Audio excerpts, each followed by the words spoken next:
Welcome to our channel. நேற்று வந்து already top 10 pharma கம்பெனியில் வந்து நேற்று வந்து ஒரு 5 கம்பெனி பார்த்துருந்தோம். அதில் வந்து பார்க்காதவங்க கீழே வந்து டிஸ்கிரிப்ஷனில் லிங்க் இருக்குது. நேற்று பார்த்த 5 கம்பெனியோட இப்போ 6வது கம்பெனியாக இன்னொரு 5 கம்பெனி வந்து இந்த வீடியோவில் பார்க்க போகிறோம். அது 6வது கம்பெனியாக நம்ம வந்து சன் ஃபார்மா அப்படின்ற கம்பெனி நம்ம வந்து எடுத்திருக்கோம். இதில் இன்வெஸ்டர் ஸ்டேக் பார்த்தீங்க அப்படின்னா கண்டினியூவாக வந்து ப்ரொமோட்டர் ஸ்டேக் வந்து ஒரு 55% இருக்குது. எஃப்ஐஎஸ் ஸ்டேக் வந்து ஒரு 18% இருக்குது. அதே மாதிரி டிஎஸ் ஸ்டேக்கும் ஒரு 19% இருக்குது. பப்ளிக் ஸ்டேக் பார்த்தீங்கன்னா குறைஞ்சிக்கிட்டே வருது பாருங்கள். இப்போ லாஸ்ட்டாக வந்து ஒரு 9% கிட்ட தான் பப்ளிக் ஸ்டேக் இருக்குது. எல்லாமே வந்து ப்ரொமோட்டர்ஸ் கிட்டையும் இது டிஎஸ் எஃப்ஐஎஸ் ஸ்டேக்ஸ் மாறிக்கிட்டே வருது. அதே மாதிரி லாஸ்ட்டாக கரண்ட் மார்க்கெட் ப்ரைஸ் என்ன ட்ரேடாக இருக்குது அப்படின்னா 1861 ரூபா மார்க்கெட் ப்ரைஸ். ஃபேஸ் வேல்யூ பார்த்தீங்கன்னா ₹1 இருக்குது. ROE 16.7 இருக்குது. Book value 288. ROCE 17.3 இருக்குது. ஸ்டாக் PE பார்த்தீங்கன்னா 39.8 இருக்குது. ப்ராஃபிட் அண்ட் லாஸில் வந்து சேல்ஸ் க்ரோத் அப்படின்றது பார்த்தீங்கன்னா லாஸ்ட் இயர் சேல்ஸ் வந்து 48,497 கோடி ரூபா சேல்ஸ் காமிச்சிருக்காங்க. போன வருஷத்தோட ஒரு 5,000 கோடி இன்க்ரீஸ் பண்ணி சேல்ஸ் காமிச்சிருக்காங்க. ஸோ அதே மாதிரி நீங்கள் நெட் ப்ராஃபிட் பார்த்தோம் அப்படின்னா இயர் ஆன் இயர் வந்து லாஸ்ட் இயர் இது நெட் ப்ராஃபிட் வந்து 9,610 கோடி ரூபா இயர் ப்ராஃபிட் காமிச்சிருக்காங்க. டெப்த் இருக்கா அப்படின்னு பார்த்தா ரிசர்வில் வந்து கேஷ் வந்து இவங்ககிட்ட ஒரு 69,000 கோடி கிட்ட கேஷ் இருக்குது. டெப்ட் வந்து வெறும் 3,000 கோடி தான். ஸோ இதுக்கு ரொம்ப டிஃப்ரெண்ட் இருக்குது. ரொம்ப ரிசர்வ் கேஷ் உள்ள ஒரு கம்பெனி. இப்போ வந்து டெக்னிக்கலாக வந்து இந்த ஸ்டாக் வந்து கரண்ட்லாம் எப்படி இருக்குது அப்படின்றது வந்து நம்ம பார்த்துருவோம். சன் ஃபார்மா கரண்ட்டாக பார்த்துக்கிட்டிங்கன்னா கடைசி 4 நாளில் வந்து ஏற்றம் கொடுத்துருக்கு. சஸ்டெயின் ஆகி கடைசி லாஸாக இப்போ பார்த்தீங்கன்னா மார்க்கெட்டோட ரேஞ்சிலேருந்து ஏற்றம் கொடுக்க ஆரம்பிச்சிருக்கு. டெய்லி சார்ட்டை பொறுத்த வரைக்கும். வீக்லி சார்ட் என்ன சொல்லுதுன்னு பார்த்தோன்னா வீக்லி சார்ட்டும் கிட்டத்தட்ட 1 2 3 4 5 6 7 8 9 10 11 கிட்டத்தட்ட கடந்த ஒரு 2 மாதமாக இறங்கி வந்த ஸ்டாக் இந்த வாரத்தில் வந்து ஸோ ட்ரெண்டிங்கு திரும்ப ஆரம்பிச்சிருக்கு. அடுத்து வர வாரங்களில் ஒரு நல்ல ஏற்றம் இருக்கும் பார்க்கலாம். ஸ்டாக்கில் மந்த்லிலையும் காமிச்சிருச்சு. ஸோ கடந்த 2 மாதம் இறக்கம் கொடுத்துருக்கு. இந்த மாதத்துலேருந்து ஏற்றம் கொடுக்க திரும்பி இருக்குது. ட்ரெண்டிங்கு திரும்பி இருக்குது.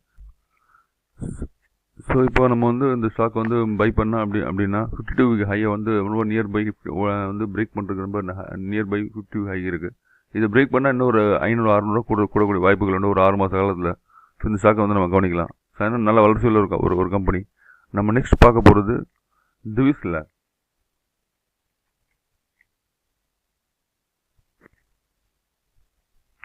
ஸோ அதாவது 7வது நம்ம பார்க்க போகிற வந்து ஒரு ஃபார்மா கம்பெனி திவிஸ் லேப்பாக இருக்குது. கரண்ட் மார்க்கெட் ப்ரைஸ் பார்த்தீங்கன்னா 5,881 ரூபா. ஃபேஸ் வேல்யூ ₹2 இருக்குது. ஸ்டாக்கோட PE பார்த்தீங்கன்னா 85.0 இருக்குது. அதே மாதிரி புக் வேல்யூ 517 இருக்குது. ROE பார்த்தீங்கன்னா 12.2 இருக்குது. ROCE பார்த்தீங்கன்னா 16.5 இருக்குது. இன்வெஸ்டர்ஸோட ஸ்டேக் எவ்வளோ இருக்குது பார்த்தோன்னா ப்ரொமோட்டர்ஸோட ஸ்டேக் நல்ல ஸ்டேக்காக இருக்குது. 51.89 இருக்குது. அதே மாதிரி FIS 17.25 இருக்குது. டிஎஸ்ஏ ஒரு 21% இருக்குது. அதே மாதிரி பப்ளிக்கிட்ட வந்து அப்படியே குறைஞ்சிக்கிட்டே வருது. 13, 12, 11 பார்த்தீங்கன்னா கடைசியாக வந்து இப்போ வந்து ஒரு 9.79% இதாக இருக்குது. ஸோ இந்த பப்ளிக்கிட்ட இருக்க ஸ்டேக்ஸ் எல்லாமே வந்து டிஎஸ்கிட்டையும் எஃப்ஐஸ்டையும் மாறிட்டு வருதுன்னு தெரியுது. ஸோ இப்போ வந்து ப்ராஃபிட் அண்ட் லாஸில் வந்து சேல்ஸ் பார்த்தோம் அப்படின்னா இப்போ லாஸ்ட் இயர் சேல்ஸ் எடுத்துக்கிட்டிங்க அப்படின்னா 7,845 கோடி ரூபாய்க்கு சேல்ஸ் காமிச்சிருக்காங்க. அதே மாதிரி ப்ராஃபிட் பார்த்தீங்கன்னா 1,600 கோடி காமிச்சிருக்காங்க. போன வருஷத்தோட இந்த வருஷம் ஒரு 224 கோடி ரூபா கம்மி. ஸோ இது வந்து பெரிய விஷயம் கிடையாது. இது திவிஸ் லேப் பொறுத்த வரைக்கும். திவிஸ் லேப்புக்கு கம்மி இயரில் வந்து ஜென்ரிக் மெடிசன்ஸுக்கு நல்ல சேல்ஸ் வரும். அவங்க வால்யூம் வரதுக்கான வாய்ப்புகள் அதிகம். இது வந்து இந்த ப்ராஃபிட் வந்து புக்கிங்கோட அடுத்த வர வருஷங்களில் உங்களுக்கு ப்ராஃபிட்டபிள் சேல்ஸ் வந்து அதிகமாகவே இருக்கும். அதனால் இந்த தைரியமாக அந்த கம்பெனி வந்து பொறுத்த வரைக்கும் நம்ம பார்க்கலாம். அது மாதிரி இப்போ வந்து ட்ரெண்டிங்கில் இருக்கா அப்படின்னு பார்த்தோன்னா திவிஸ் லேப் டெய்லி சார்ட் பொறுத்த வரைக்கும் நேற்று ஃப்ரைடே எனக்கும் தேர்ஸ்டே எனக்கும் வந்து இறங்கின மாதிரி காமிச்சிருக்காங்க. புதன்கிழமை கொஞ்சம் ஏற்றம் கொடுத்துருக்கு.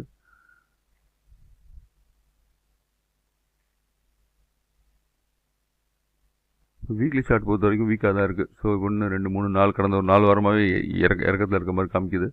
ஆனால் இந்த வாரத்தில் வந்து கொஞ்சம் பண்ணுற மாதிரி வீக்லி சார்ட்டில் காமிக்கிறோம். மந்த்லி சார்ட் பொறுத்த வரைக்கும் ஓகே, மந்த்லி சார்ட் பாருங்கள். 1 2 3 4 5 6 7 8 மாதமாக கடந்த 8 மாதமாக கண்டினியூவாக வந்து நமக்கு ஏற்றம் கொடுத்துருக்கு. எங்கேருந்து 3500 ஸோ ஏற்றம் கொடுத்த பங்கு இப்போ லாஸ்ட்டாக வந்து ஒரு 6000 ரூபாய் வரைக்கும் போயிட்டு திரும்ப வந்து இப்போ இறங்கி வருது. கிட்டத்தட்ட ஒரு 2500 ப்ராஃபிட் கொடுத்து கடந்த ஒரு 6 மாதத்தில் இப்போ வந்து கொஞ்சம் வந்து இலைப்பாருன்னு சொல்லலாம். இது வந்து உங்கள் வாட்ச் லிஸ்ட்டில் வைங்க. ஸோ இது வந்து எப்போ ட்ரெண்டிங்கு திரும்புதோ அப்போ வந்து நீங்கள் நல்ல பாட்டம் வந்ததுன்னா பாட்டத்தில் பை பண்ணுங்கள். ஒரு நல்ல கம்பெனி உங்கள் வாட்ச் லிஸ்ட்டில் வச்சுருங்க. ஃபேஸ் வேல்யூ பார்த்தீங்கன்னா 2 ரூபீஸாக 2 ரூபாய் தான் இருக்குது. ஸோ அதனால் வந்து ஃபார்மா கம்பெனியில் ஒரு நல்ல கம்பெனியாக இருக்கும். அடுத்து நம்ம பார்க்க போகிற company mankind pharma.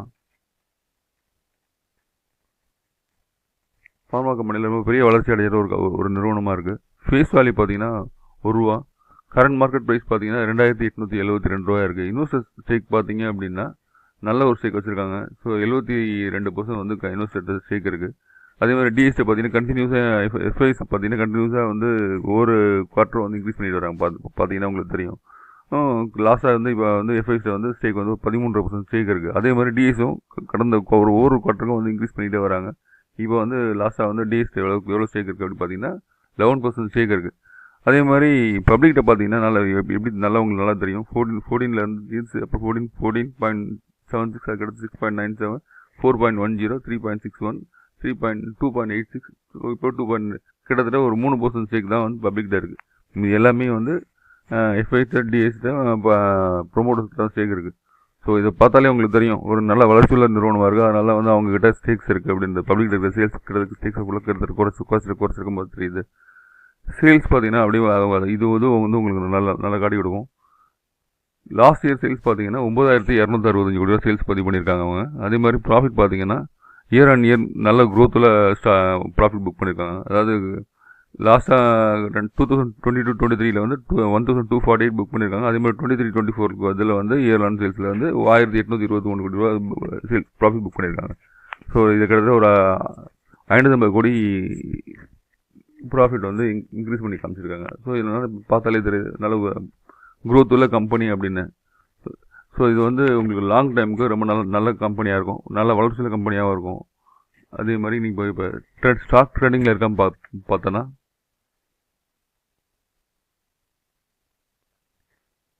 Daily chart வந்து என்ன சொல்லுது, டெய்லி சார்ட் கிட்டத்தட்ட ஒரு நல்ல ஹைக் கொடுத்துட்டு இப்போ கடந்த ஒரு 3 நாளாக வந்து இறக்கம் கொடுத்துருக்கு.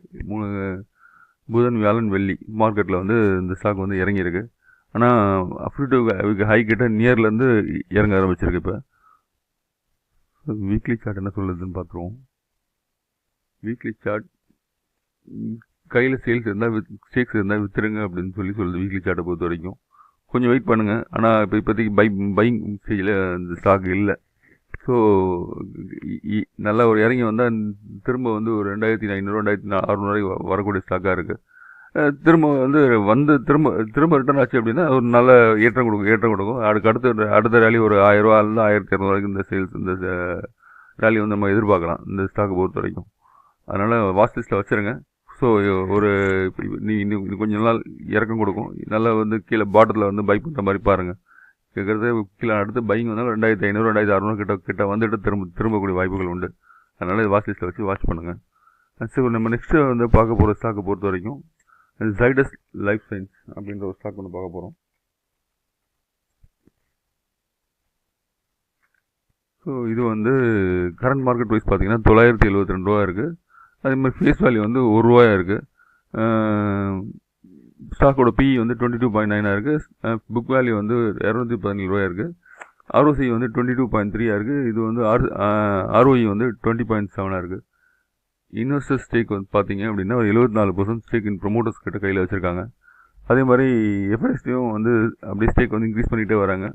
லாஸ்ட்டாக வந்து ஒரு 8% கிட்ட ஸ்டேக் எஃப்ஐஎஸ் கிட்ட இருக்குது. அதேமாதிரி டிஎஸ் கிட்ட கொஞ்சம் ஸ்டேக் கம்மி பண்ணி இப்போ திரும்ப வந்து ஒரு 11% கிட்ட டிஎஸ் ஸ்டேக் இருக்குது. பப்ளிக்கிட்ட வந்து 7% கிட்ட பப்ளிக்கிட்ட ஸ்டேக் இருக்குது. ஆனால் பப்ளிக்கிட்டே ஒரு 9% இருக்குது. இப்போ 7% கிட்ட 2% பப்ளிக்கிட்ட வந்து குறைஞ்சிருக்கு ஸ்டேக்ஸு. அதுக்கு அடுத்து ப்ராஃபிட் அண்ட் லாஸ் பொறுத்த வரைக்கும் சேல்ஸ் வந்து இவங்க வந்து லாஸ்ட் இயர் சேல்ஸ் 19,547 கோடி ரூபா காமிச்சிருக்காங்க. ப்ராஃபிட் பார்த்தோம், நெட் ப்ராஃபிட் பார்த்தீங்க அப்படின்னா போன வருஷத்துக்கும் இந்த வருஷத்துக்கும் ஒரு 2000 கோடி 1900 கோடி இன்க்ரீஸ் பண்ணி காமிச்சிருக்காங்க. பார்த்தீங்கன்னா தெரியும். 2022-23 சேல்ஸ் வந்து 2092 ரூபீஸ் 2092 கோடி ரூபா வந்து ப்ராஃபிட் காமிச்சிருக்காங்க, நெட் ப்ராஃபிட். அதே மாதிரி லாஸ்ட் இயரில் ப்ராஃபிட் வந்து 3973 கோடி ரூபா ப்ராஃபிட் காமிச்சிருக்காங்க. ஸோ நல்ல க்ரோத் அப்படின்னு பார்த்தாலே தெரியுது. அதனால் இந்த கம்பெனி வந்து வாட்ச் லிஸ்ட்டில் வைங்க. ஸோ இதுவும் வந்து ஒரு நல்ல ஃபார்மா கம்பெனியாக இருக்கும். ஸோ அதுக்கடுத்து வந்து இவங்களை வந்து ஸ்டாக்கோட டெக்னிக்கல் பார்த்தணும் அப்படின்னா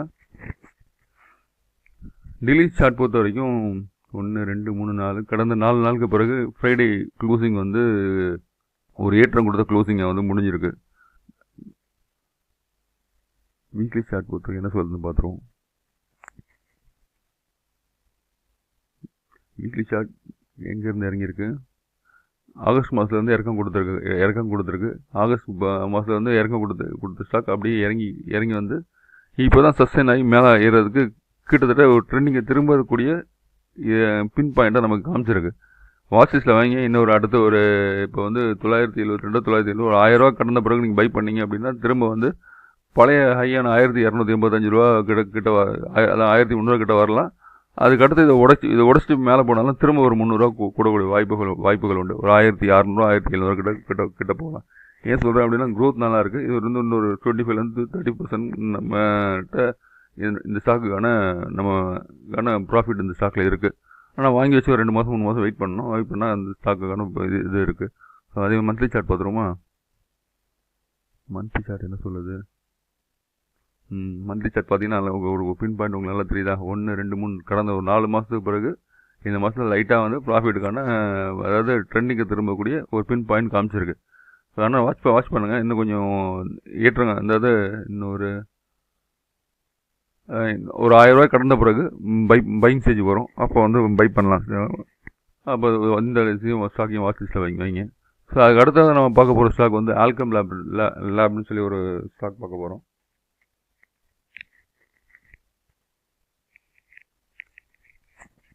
ஸோ இப்போ வந்து கரண்ட் மார்க்கெட் ப்ரைஸ் 5483 ரூபா இருக்குது. ஸ்டாக்கோட ஃபேஸ் வேல்யூ வந்து 2 ரூபா இருக்குது. புக் வேல்யூ 961 ரூபா இருக்குது. ஸ்டாக்கோட பி பார்த்தீங்கன்னா 30.2 இருக்குது. ROC வந்து 19.7 இருக்குது. ROE வந்து 19.6 இருக்குது. இன்வெஸ்டர்ஸ் பொறுத்த வரைக்கும் எவ்வளோ ஸ்டேக் வச்சுருக்காங்க அப்படின்னா ஒரு 56% இன்வெஸ்டர் ஸ்டேக் இருக்குது. நல்ல ப்ரொமோட்டர் ஸ்டேக் நல்ல ஒரு இது இருக்குது. அதே மாதிரி எஃப்ஐஎஸ்ட்டை பார்த்தீங்கன்னா ஸ்டேக் வந்து அப்படியே கொஞ்சம் இன்க்ரீஸ் பண்ணிட்டு இருக்காங்க. லாஸ்ட் ஒரு 3 குவார்ட்டராக வந்து ஒரு 9% வந்து அவங்ககிட்ட ஸ்டேக்ஸ் கையில் வச்சுருக்காங்க. அதேமாதிரி டிஎஸ்டி ஸ்டேக் அப்படி இன்க்ரீஸ் பண்ணிகிட்டே வருது. அவங்க பார்த்தாலே தெரியும். லாஸ்ட்டாக ஸ்டேக் வந்து அவங்ககிட்ட ஒரு 20% கிட்ட ஸ்டேக் டிஎஸ் கிட்ட இருக்குது. பப்ளிக்டையும் அதே மாதிரி ஸ்டேக் குறைஞ்சிக்கிட்டே வருது. 23% இருந்த ஸ்டேக் வந்து இப்போ கிட்டத்தட்ட ஒரு 16% தான் ஸ்டேக் கையில் இருக்குது. ஸோ பப்ளிக்கிட்ட இருக்கிற ஸ்டேக்லாம் வந்து டிஎஸ்டி எஃப்ஐஎஸ்டி மாறிக்கிட்டு வருது, நல்லா தெரியுது ஸ்டாக் பொறுத்த வரைக்கும். ஸோ அப்படி நம்ம பார்க்கும்போது பார்த்தாலே தெரியும். ஸோ இது வந்து நல்ல கம்பெனியாக இல்லையா? பப்ளிக் இருக்கிற ஸ்டேக் எப்பயுமே ப்ரொமோட்டர்ஸ் கட்டியும் எஃப்ஐஎஸ்டி டிஎஸ்டி மாறினாலே ஸ்டாக் நல்ல ஸ்டாக் அப்படின்றத ஒரு அர்த்தம் எடுத்துக்கலாம். டோட்டலாக வந்து ப்ரொமோட்டர்ஸ் ஸ்டேக்கே இல்லாமல் பப்ளிக் மட்டும் ஸ்டேக் இருந்தது அப்படின்னா ஸ்டாக் பக்கமே போகாமல் இருக்கிறது ரொம்ப நல்லது என்னை பொறுத்த வரைக்கும். ஸோ அதுக்கடுத்து ப்ராஃபிட் அண்ட் லாஸ் பார்த்தோன்னா சேல்ஸ் பார்த்தீங்கன்னா கடைசியில் 12,668 கோடி ரூபா last year March 2024 sales book பண்ணியிருக்காங்க. ப்ராஃபிட் பொறுத்த வரைக்கும் அதே மாதிரி லாஸ்ட் இயர் ப்ராஃபிட் வந்து 1,811 கோடி ரூபா ப்ராஃபிட் காமிச்சிருக்காங்க. ஸோ இதுக்கும் பார்த்தீங்கன்னா 800 கோடி ரூபா போன வருஷத்துக்கும் இந்த வருஷத்துக்கும் 800 கோடி ரூபா ப்ராஃபிட் வந்து இன்க்ரீஸ் பண்ணி காமிச்சிருக்காங்க. ஸோ இதுலேருந்து நமக்கு வந்து ஒரு க்ரோத்தில் கம்பெனி நம்ம எடுத்துக்கலாம், ஒன்றும் பிரச்சனை கிடையாது. ஸ்டாக் பொறுத்த வரைக்கும் டெப்ட் இருக்கான்னு பார்த்தோன்னா ரிசர்வில் வந்து கேஷ் வந்து கிட்டத்தட்ட அவங்களுக்கு 11,500 கோடி கேஷ் வச்சுருக்காங்க. டெப்ட்டை பொறுத்த வரைக்கும் வெறும் 2,000 கோடி தான் வச்சுருக்காங்க. ஸோ இதுவும் ஒரு பெரிய நமக்கு பாதிப்பு இருக்காது. இது வந்து நம்ம ஃபண்டமெண்டல். ஸோ டெக்னிக்கலாக நம்ம ஸ்டாக் வந்து எப்படி இருக்குது அப்படின்னு பார்த்துருவோம். Welcome lab. Okay, daily chart பொறுத்த வரைக்கும் பார்த்தீங்கன்னா தெரியும், கடைசி 2 நாள் வியாழன் வெள்ளி அன்னைக்கு லைட்டாக ஏற்றம் கொடுத்துருக்கு. ஸ்டாக் ஆனால் இறங்கிட்டே வந்திருக்கு. சஸ்டைன் கிட்டத்தட்ட ஒரு நம்ம ஸ்டாக்கோட ஃபண்டமெண்டல் பார்த்தோம். ஸோ இப்போ வந்து நம்ம ஸ்டாக்கோட டெக்னிக்கல் என்னவா இருக்கு, என்ன சொல்லுது அப்படின்றது நம்ம சார்ட்டில் பார்த்துடலாம். ஆல்கம் லேப்.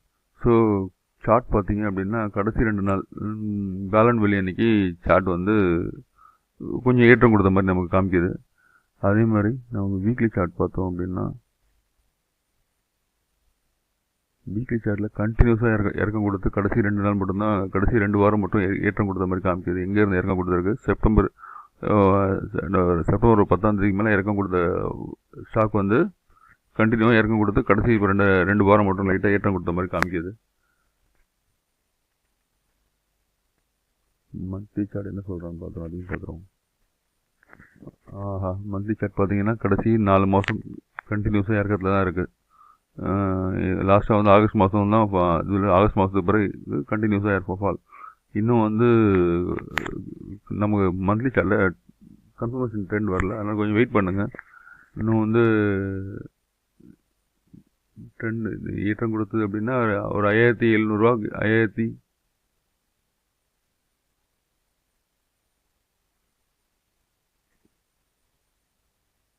ஸோ இப்போ நம்ம வந்து கரண்ட் மார்க்கெட் ப்ரைஸ் என்ன 5483 இருக்குது. ஸோ சார்ட் என்ன சொல்லுது, 5700 மேலே நம்ம வந்து பை பண்ணுறதுக்கான தகுதியான ஒரு இடமா இருக்கும். ஸோ கொஞ்சம் வெயிட் பண்ணுங்கள், ஸ்டாக்கை வாட்ச் பண்ணுங்கள். ஸ்டாக் ட்ரெண்டிங் திரும்பின பிறகு பை பண்ணுற மாதிரி பார்க்கலாம். ஸ்டாக் நல்ல ஸ்டாக், ஆனால் லாங் டைம் ஹோல்ட் பண்ணலாம் ஸ்டாக்கை பொறுத்த வரைக்கும். அதே மாதிரி இப்போ வந்து நம்ம வந்து கண்டினியூஸாக வந்து ஒரு 10 ஸ்டாக் வந்து பார்த்துருக்கோம். அடுத்து ஒரு இது மாதிரி டாப் 10 இஎம்எஸ் பற்றி ஒரு வீடியோ ஒன்று வரும். அதுக்கடுத்து திரும்ப ஃபார்மாலேயே வந்து வளரக்கூடிய கம்பெனி வந்து ஒரு 10 ஸ்டாக் நம்ம போட போகிறோம் இந்த ஃபார்மா செக்டர்லேயும். ஏன்னா ஃபார்மா செக்டருக்கு வந்து ஃபியூச்சர் வந்து ரொம்ப க்ரோத் நல்லாயிருக்கும். அதனால் வந்து ஃபார்மா செக்டர்லேயும் அடுத்து ஒரு 10 ஸ்டாக் வந்து, அதாவது 1000 ரூபாய்க்குள்ளே இருக்கிற பங்குகளை பார்த்து ஒரு ஃபியூச்சருக்கு என்ன ஸ்டாக்ஸ் நல்லாயிருக்கும் அப்படின்ற க்ரோத்தில் ஸ்டாக்ஸை பார்த்து ஒரு 10 ஸ்டாக்ஸ் வந்து நம்ம போட போகிறோம். கண்டினியூவாக வந்து நம்ம வீடியோ வாட்ச் பண்ணுங்கள்.